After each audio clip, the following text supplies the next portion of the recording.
Onboarding isn't finished when a new hire starts. It's not a document to sign or a checklist to finish.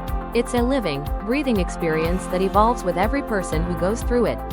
Welcome to Day 17 of the 30 Days of HR Wisdom series, powered by Hrworkoze. Today, we're learning how to build feedback loops that continuously improve onboarding. Think back to any time you started a new job. You were excited, hopeful, maybe nervous, trying to do everything right. But then something wasn't clear, something didn't make sense, and you wished someone asked how you were doing. Most companies run onboarding and never stop to ask new hires how they feel. No check-ins, no feedback, no improvement. And silence becomes frustration. Feedback is not criticism, it's calibration. When companies don't ask for feedback, small problems become big issues. People don't leave because of one moment, they leave because of many small ignored moments.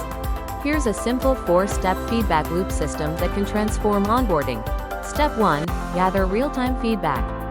Don't wait 90 days. Check in at day 7, day 30, and day 60.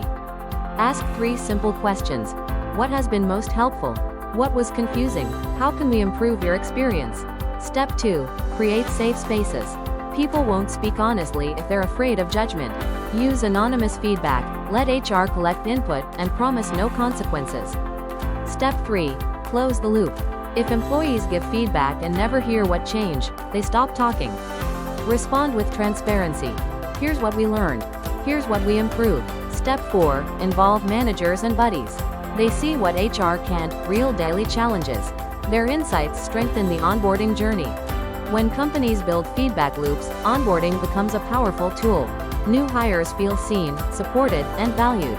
Retention grows. Productivity rises. Culture becomes stronger because every voice shapes the future. So here's your challenge for today.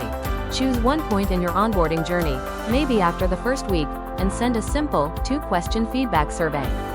Small step, huge improvement. Thanks for joining Day 17 of the 30 Days of HR Wisdom series by Hrworkoze. Tomorrow, we'll talk about turning onboarding into long-term engagement.